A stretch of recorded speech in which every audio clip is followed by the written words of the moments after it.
A clean backhand winner down the line. A serve that landed exactly where it needed to. A return that somehow found the baseline by less than an inch. Nothing explosive. Nothing that immediately made people sit up in their seats. Just enough. Just enough to make Donna Vekic pause. And in professional tennis, hesitation is dangerous. Because the moment an experienced player stops thinking, "I'm going to win this match," and starts thinking, "Why isn't this player going away?" the entire dynamic changes. Alex Eala wasn't overpowering Vekic. She wasn't serving aces at 120 miles per hour. She wasn't producing highlight reel winners every other point. What she was doing was something far more uncomfortable. She was solving problems. Every time Vekic tried to open the court, Eala somehow appeared in the right place. Every time Vekic thought she had created enough pressure, the ball came back one more time. Then another. Then another. The crowd began noticing it before the scoreboard reflected it. There was a different energy around the court. The kind of energy tennis fans recognize instantly. An upset doesn't announce itself with fireworks. It starts with confusion.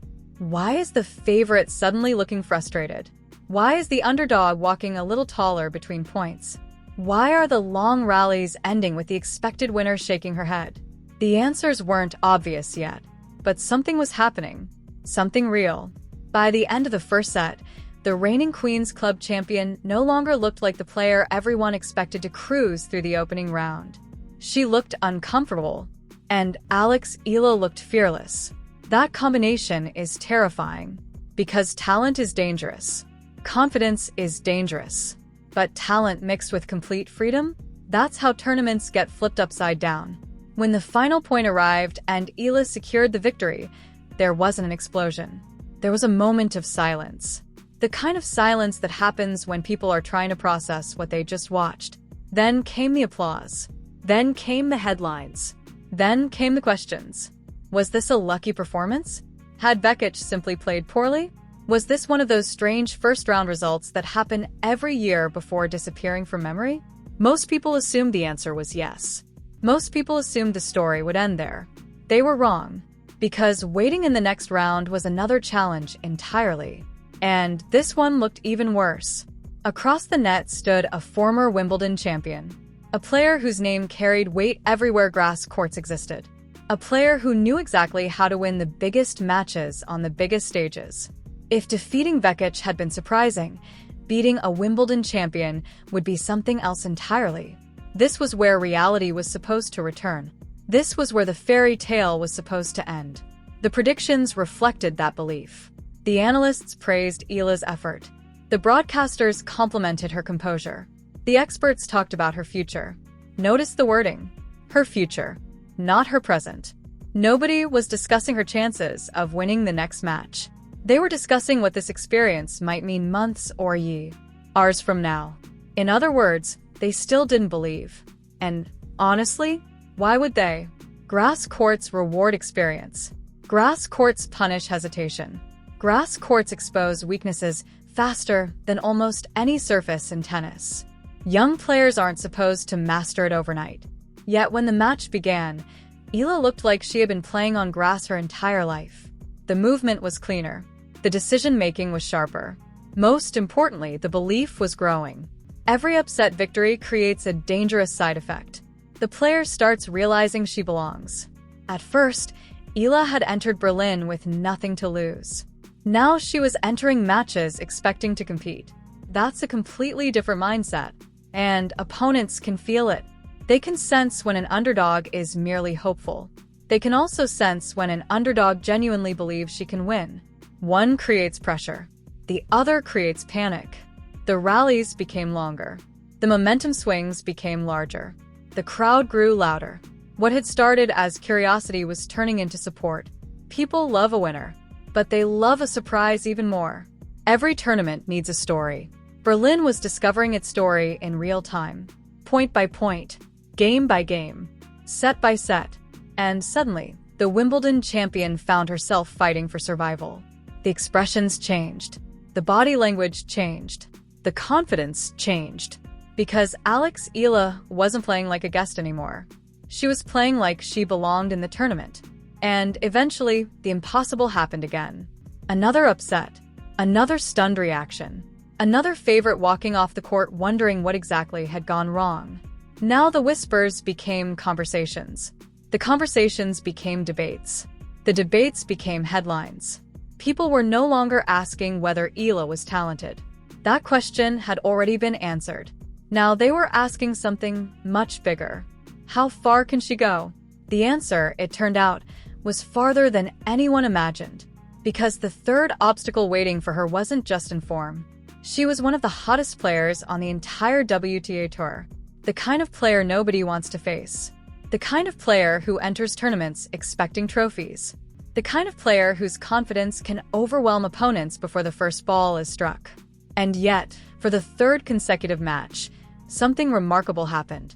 Alex Eala didn't look intimidated. Not for a moment. She walked onto the court carrying the same calm expression, the same steady energy, the same refusal to acknowledge rankings, reputations, or expectations.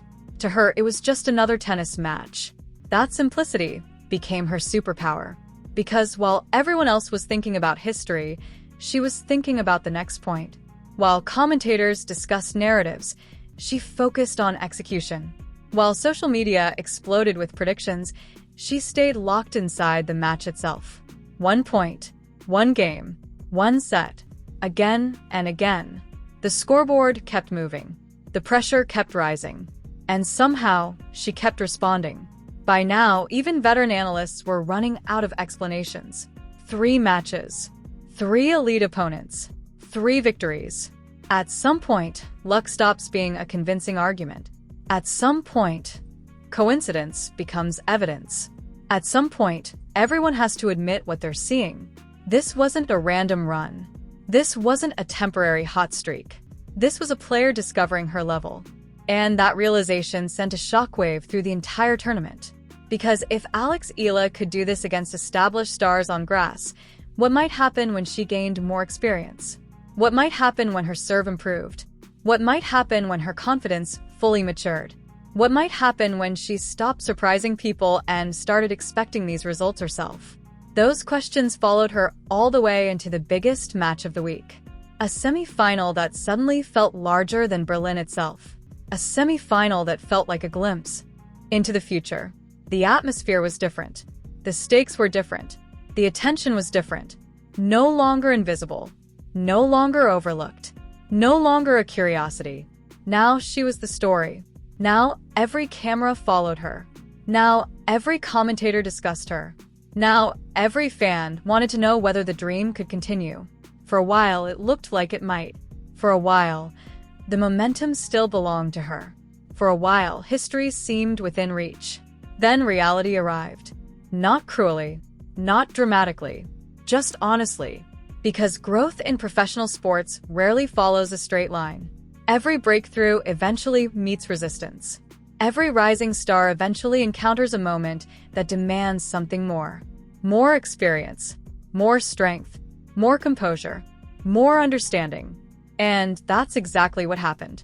The match tightened. The margins narrowed. The pressure intensified. Points that had gone her way earlier in the week suddenly became 50-50 battles. Opportunities became harder to convert. Mistakes became more expensive. The level required to advance became even higher. And despite everything she had accomplished, despite every upset she had delivered, despite every expectation she had shattered, this time the mountain proved just a little too steep. The final point arrived. The run ended. The dream stopped. At least officially. But here's where the story becomes truly interesting. Because when the match ended, something unexpected happened. Nobody was talking about the winner. They were talking about Alex Eala. The crowd stayed. The cameras lingered. The commentators reflected. The headlines focused on what had been gained rather than what had been lost. And that's rare. Very rare. Professional sports are built around winners. Yet somehow, one of the biggest conversations after Berlin centered on a player who hadn't lifted the trophy. Why? Because people recognized what they had witnessed. Not a miracle. Not a fluke. Not a lucky week. A breakthrough. The kind that changes careers. The kind that changes expectations. the kind that changes how opponents prepare for you. The next time Alex Eala enters a tournament, she won't be anonymous. Coaches will study her. Players will scout her. Analysts will discuss her. The invisibility is gone. And strangely enough, that's the biggest challenge she now faces. Because surprising the world is hard. Do